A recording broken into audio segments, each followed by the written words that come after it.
কথামালা ঈশ্বরচন্দ্র বিদ্যাসাগর।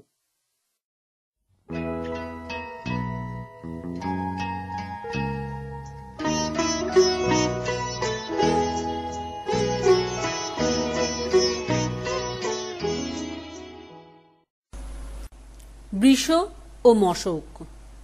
এক মশক কোন বৃষের মস্তকের উপর কিয়ৎক্ষণ উড়িয়া অবশেষে তাহার শৃঙ্গের উপর বসিল এবং মনে ভাবিল, হয়তো বৃষ আমার ভারে কাতর হইয়াছে। তখন তাহাকে কহিল, ভাই হে, যদি আমার ভার তোমার অসহ্য হইয়া থাকে, বলো, আমি এখনই উড়িয়া যাইতেছি। আমি তোমায় ক্লেশ দিতে চাহি না। ইহা শুনিয়া বৃষ কহিল, তুমি সেজন্য উদ্বিগ্ন হইও না। তুমি থাকো বা যাও, আমার পক্ষে দুই সমান।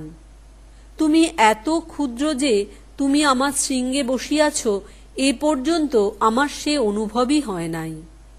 মন যত ক্ষুদ্র, আত্মশ্লাঘা তত অধিক হয়। মৃন্ময় ও কাংসময় পাত্র। এক মৃন্ময় পাত্র ও এক কাংসপাত্র নদীর স্রোতে ভাসিয়া যাইতেছিল। কাংসপাত্র মৃন্ময় পাত্রকে কহিল, ওহে মৃন্ময় পাত্র, তুমি আমার নিকটে থাকো, তাহা হইলে আমি তোমায় রক্ষা করিতে পারিব। তখন মৃন্ময় পাত্র কহিল, তুমি যে এরূপ প্রস্তাব করিলে, তাহাতে আমি অতিশয় উপকৃত হইলাম, কিন্তু আমি যে আশঙ্কায় তোমার তফাতে থাকিতেছি, তোমার নিকটে গেলে আমার তাহাই ঘটিবেক। তুমি অনুগ্রহ করিয়া তফাতে থাকিলেই আমার মঙ্গল, কারণ আমরা উভয়ে একত্র হইলে আমারই সর্বনাশ। তোমার আঘাত লাগিলে আমি ভাঙিয়া যাইব। প্রবল প্রতিবেশীর নিকটে থাকা পরামর্শ সিদ্ধ নহে। বিবাদ উপস্থিত হইলে দুর্বলের সর্বনাশ। রোগী ও চিকিৎসক। কোন চিকিৎসক কিছুদিন এক রোগীর চিকিৎসা করিয়াছিলেন। সেই চিকিৎসকের হস্তেই ওই রোগীর মৃত্যু হয়।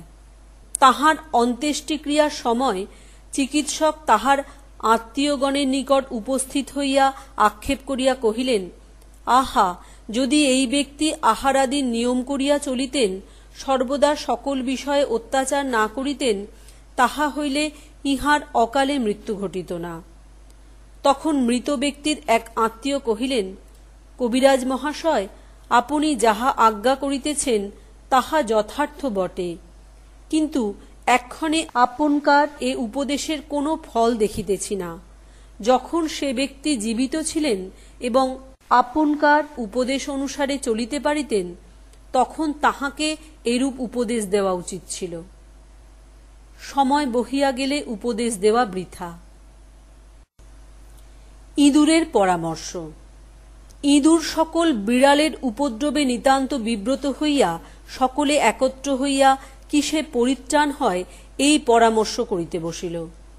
যাহার মনে যাহা উপস্থিত হইল সে তাহাই কহিতে লাগিল, কিন্তু কোনো প্রস্তাবই পরামর্শ সিদ্ধ বোধ হইল না।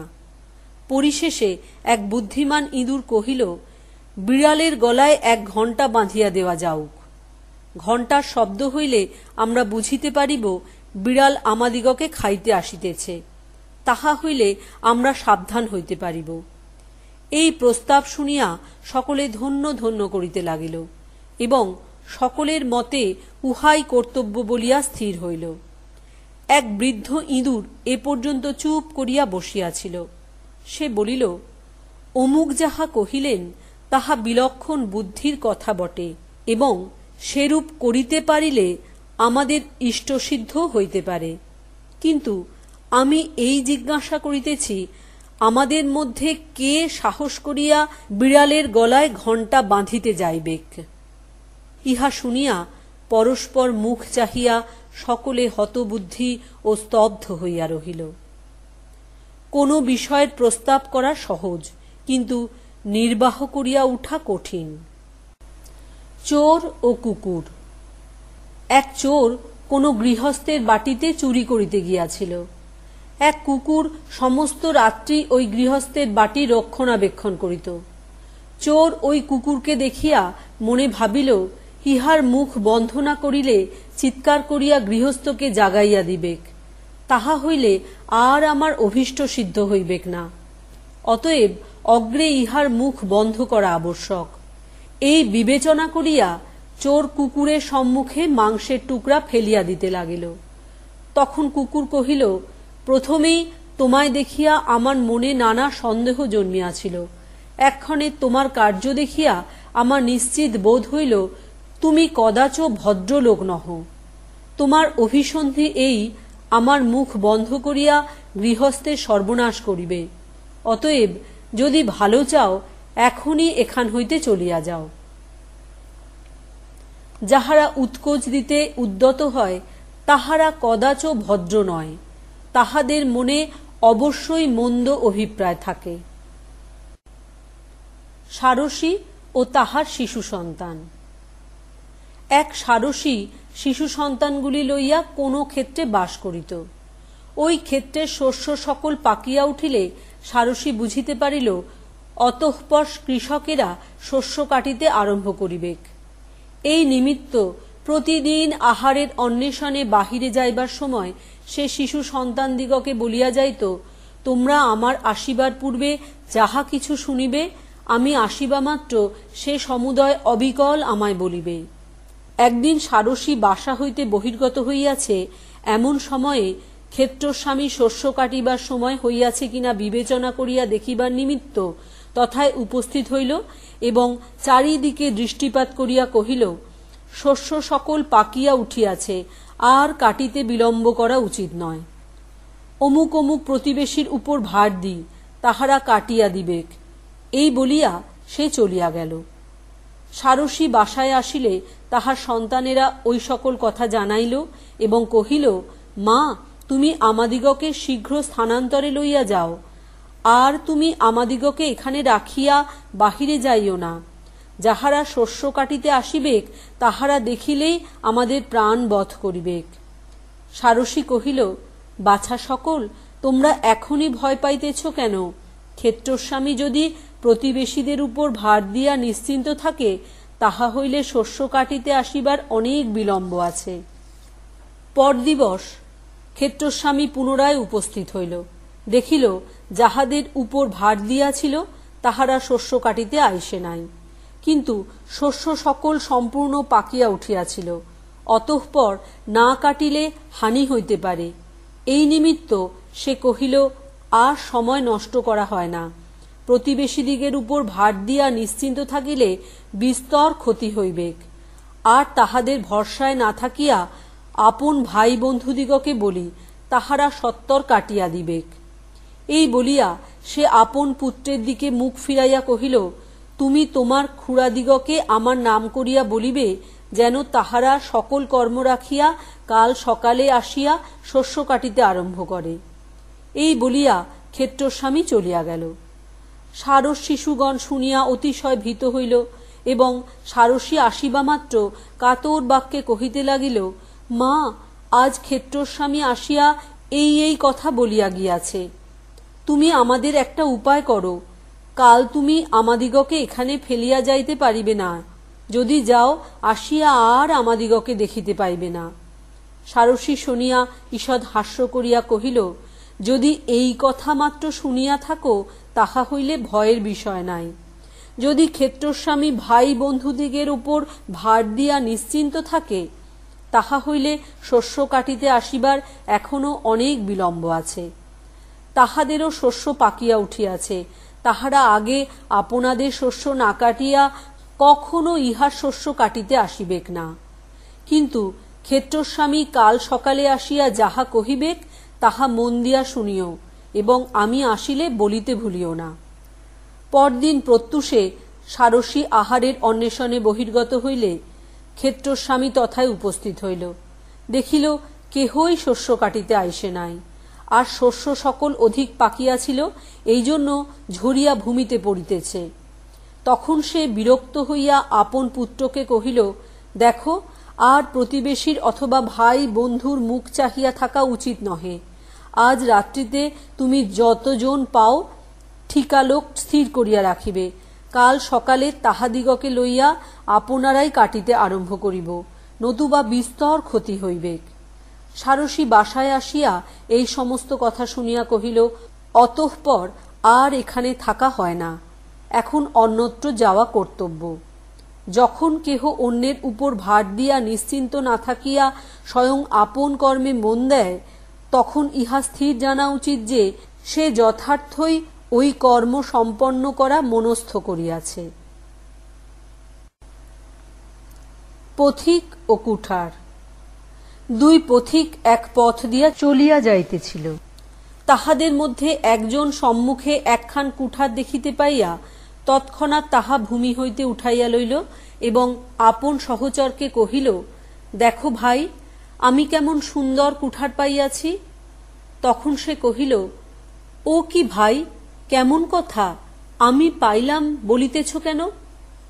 আমরা উভয় পাইলাম বলো, উভয়ে একসঙ্গে যাইতেছি, যাহা পাওয়া গেল উভয়েরই হওয়া উচিত। অপর ব্যক্তি কহিল, না ভাই, তাহা হইলে অন্যায় হয়। তুমি কি জানো না যে যা পায় তারই তা হয়? এই কুঠার আমি পাইয়াছি, আমারই হওয়া উচিত। আমি তোমাকে ইহার অংশ দিব কেন? সে শুনিয়া নিরস্ত হইল। এই সময়ে যাহাদের কুঠার হারাইয়াছিল তাহারা খুঁজিতে খুঁজিতে সেই স্থানে উপস্থিত হইল এবং পথিকের হস্তে কুঠার দেখিয়া তাহাকে চোর বলিয়া ধরিল। তখন সে স্বীয় সহচরকে বলিল, হায়, আমরা মারা পড়িলাম। তাহার সহচর কহিল, ও কেমন কথা, এখন আমরা মারা পড়িলাম বলো কেন? আমি মারা পড়িলাম বলো। যাহাকে লাভের অংশ দিতে চাহ নাই তাহাকে বিপদের অংশভাগী করিতে চাওয়া অন্যায়।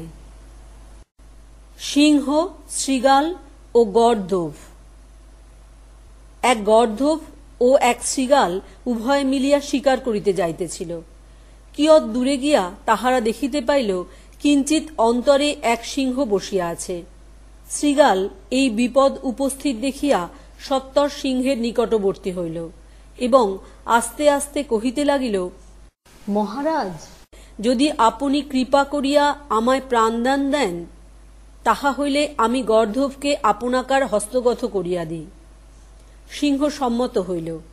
শৃগাল কৌশল করিয়া গর্দভকে সিংহের হস্তগত করিয়া দিল। সিংহ গর্দভকে হস্তগত করিয়া লইয়া শৃগালের প্রাণবধ করিয়া সেদিনের আহার সম্পন্ন করিল। গর্দভকে পরের দিনের আহারের জন্য রাখিয়া দিল। পরের মন্দ করিতে গেলে আপনার মন্দ আগে হয়। কাক ও শৃগাল। এক কাক কোন স্থান হইতে একখণ্ড মাংস আনিয়া বৃক্ষের শাখায় বসিল। সে ওই মাংস খাইবার উপক্রম করিতেছে, এমন সময়ে এক শৃগাল সেই স্থানে উপস্থিত হইয়া কাকের মুখে মাংসখণ্ড দেখিয়া মনে মনে স্থির করিল, কোন উপায়ে কাকের মুখ হইতে ওই মাংস লইয়া আহার করিতে হইবেক। অনন্তর সে কাককে সম্বোধন করিয়া কহিল, ভাই কাক, আমি তোমার মতো সর্বাঙ্গ সুন্দর পক্ষী কখনো দেখি নাই। কেমন পাখা, কেমন চক্ষু, কেমন গ্রীবা, কেমন বক্ষস্থল, কেমন নখর। দেখো ভাই, তোমার সকলই সুন্দর। দুঃখের বিষয় এই, তুমি বোবা। কাক শৃগালের মুখে এরূপ প্রশংসা শুনিয়া অতিশয় আহ্লাদিত হইল এবং মনে করিল শৃগাল ভাবিয়াছে আমি বোবা। এই সময়ে যদি আমি শব্দ করি তাহা হইলে শৃগাল একবারে মোহিত হইবেক। এই বলিয়া মুখ বিস্তার করিয়া কাক যেমন শব্দ করিতে গেল, অমনি তাহার মুখস্থিত মাংসখণ্ড ভূমিতে পতিত হইল। শৃগাল যার পর নাই আহ্লাদিত হইয়া ওই মাংসখণ্ড উঠাইয়া লইল এবং মনের সুখে খাইতে খাইতে তথা হইতে চলিয়া গেল। কাক হতবুদ্ধি হইয়া বসিয়া রহিল। আপন ইষ্ট সিদ্ধ করা অভিপ্রেত না হইলে কেহ খোসামোদ করে না, আর যাহারা খোসামোদের বশীভূত হয় তাহাদিগকে তাহার ফল ভোগ করিতে হয়। ঈগল ও দাঁড়কাক। এক পাহাড়ের নিম্নদেশে কতকগুলি মেষ চরিতেছিল। এক ঈগল পক্ষী পাহাড়ের উপর হইতে নামিয়া ছো মারিয়া এক মেষ শাবক লইয়া পুনরায় পাহাড়ের উপর উঠিল। ইহা দেখিয়া এক দাঁড়কাক ভাবিল, আমিও কেন ঐরূপ ছোঁ মারিয়া একটা মেষ অথবা মেষ শাবক লই না? ঈগল যদি পারিল, আমি না পারিব কেন? এই স্থির করিয়া সে যেমন এক মেষের উপর ছোঁ মারিল, অমনি সেই মেষের লোমে তাহার পায়ের নখর জড়াইয়া গেল। দাঁড়কাক এইরূপে বদ্ধ হইয়া ঝটপট ও প্রাণ ভয়ে কা কা করিতে লাগিল। মেষপালক আদি অবধি অন্ত পর্যন্ত এই ব্যাপার দেখিয়া হাসিতে হাসিতে তথায় উপস্থিত হইল এবং সেই নির্বোধ দাঁড়কাককে ধরিয়া তাহার পাখা কাটিয়া দিল। পরে সে সায়ংকালে ওই দাঁড়কাক গৃহে লইয়া গেল। মেষপালকের শিশু সন্তানেরা দেখিয়া জিজ্ঞাসা করিল, বাবা, তুমি আমাদের জন্য ও কি পাখি আনিয়াছ? মেষপালক কহিল, যদি তোমরা উহাকে জিজ্ঞাসা করো, ও বলিবেক আমি ঈগল পক্ষী, কিন্তু আমি উহাকে দাঁড়কাক বলিয়া আনিয়াছি। দুঃখী বৃদ্ধ ও যম। এক বৃদ্ধ অতি দুঃখী ছিল। তাহার জীবিকা নির্বাহের কোনো উপায় ছিল না। সে বনে কাঠ কাটিয়া সেই কাঠ বেচিয়া অতি কষ্টে দিনপাত করিত। গ্রীষ্মকালে একদিন মধ্যাহ্নে সে কাঠের বোঝা মাথায় করিয়া বন হইতে আসিতেছে। ক্ষুধায় পেট জ্বলিতেছে, তৃষ্ণায় ছাতি ফাটিতেছে, প্রখর রৌদ্রে সর্বশরীর দগ্ধপ্রায় ও গলদঘর্ম হইতেছে। পথের তপ্ত ধূলি ও বালুকাতে দুই পা পুড়িয়া যাইতেছে। অবশেষে নিতান্ত ক্লান্ত হইয়া কাঠের বোঝা ফেলিয়া সে এক বৃক্ষের ছায়ায় বিশ্রাম করিতে বসিল। কিয়ৎক্ষণ পরে সে মনে মনে কহিতে লাগিল, এরূপ ক্লেশভোগ করিয়া বাঁচিয়া থাকা অপেক্ষা মরিয়া যাওয়া ভালো। কেনই বা আমার মরণ হয় না? আমার মতো হতভাগ্য লোকের মরণ হইলেই মঙ্গল। মনের দুঃখে এইরূপ আক্ষেপ করিয়া সেই চিরদুঃখী যমকে সম্বোধিয়া কহিতে লাগিল, যম, তুমি আমায় ভুলিয়া আছো কেন? শীঘ্র আসিয়া আমায় লইয়া যাও, তাহা হইলেই আমার নিষ্কৃতি হয়। আর আমি ক্লেশ সহ্য করিতে পারি না। তাহার কথা সমাপ্ত না হইতেই যম আসিয়া তাহার সম্মুখে দাঁড়াইলেন। সে তাহার বিকট মূর্তি দেখিয়া ভয় পাইয়া জিজ্ঞাসা করিল, আপনি কে? কি জন্য এখানে আসিলেন? তিনি কহিলেন, আমি যম, তুমি আমায় ডাকিতেছিলে, তাই আসিয়াছি। এখন কি জন্যে ডাকিতেছিলে বলো। তখন সে কহিল, মহাশয়, যদি আসিয়াছেন তবে দয়া করিয়া কাঠের বোঝাটি আমার মাথায় উঠাইয়া দেন, তাহা হইলে আমার যথেষ্ট উপকার হয়। যম শুনিয়া ঈষৎ হাসিয়া অন্তর্হিত হইলেন। পক্ষী ও শাকুনিক। এক শাকুনিক ফাঁদ পাতিয়া এক পক্ষী ধরিয়াছিল। পক্ষী প্রাণনাশ উপস্থিত দেখিয়া কাতর হইয়া বিনয় বাক্যে শাকুনিককে কহিতে লাগিল, ভাই, তুমি দয়া করিয়া আমায় ছাড়িয়া দাও। আমি তোমার নিকট অঙ্গীকার করিতেছি, আমায় ছাড়িয়া দিলে আমি অন্য অন্য পক্ষীদিগকে ভুলাইয়া আনিয়া তোমায় ফাঁদে ফেলিয়া দিব। বিবেচনা করিয়া দেখো, তুমি এক পক্ষীর পরিবর্তে কত পক্ষী পাইবে। শাকুনিক কহিল, না, আমি তোমায় ছাড়িয়া দিব না। যে আপন মঙ্গলের নিমিত্ত স্বজাতীয় ও আত্মীয় দিগের সর্বনাশ করিতে পারে, তাহার মৃত্যু হইলে পৃথিবীর মঙ্গল। হরিণ ও দ্রাক্ষালতা। ব্যাধগণে তাড়াতাড়ি করাতে এক হরিণ প্রাণ ভয়ে পলাইয়া দ্রাক্ষাবনের মধ্যে লুকাইয়া রহিল এবং ব্যাধেরা আর আমার সন্ধান পাইবেক না এই স্থির করিয়া স্বচ্ছন্দ মনে দ্রাক্ষালতা খাইতে আরম্ভ করিল। ব্যাধগণ হরিণের বিষয়ে নিরাশ হইয়া ওই দ্রাক্ষাবনের ধার দিয়া চলিয়া যাইতেছিল। তাহারা লতা ভক্ষণের শব্দ শুনিয়া বনের দিকে মুখ ফিরাইল এবং ওই স্থানে হরিণ আছে এই অনুমান করিয়া স্বর নিক্ষেপ করিল। সেই স্বরের আঘাতে হরিণের মৃত্যু হইল।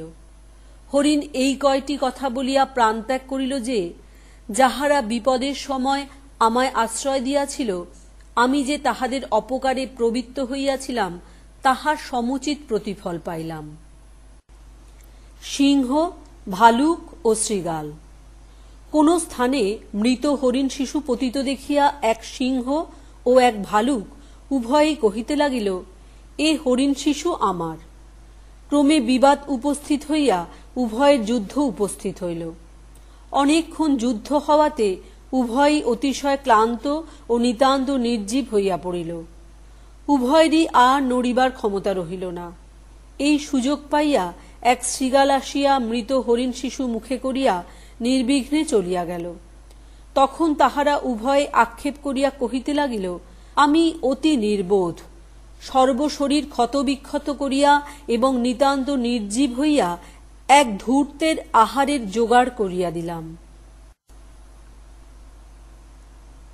পীড়িত সিংহ। এক সিংহ বৃদ্ধ ও দুর্বল হইয়া আর শিকার করিতে পারিত না, সুতরাং তাহার আহার বন্ধ হইয়া আসিল।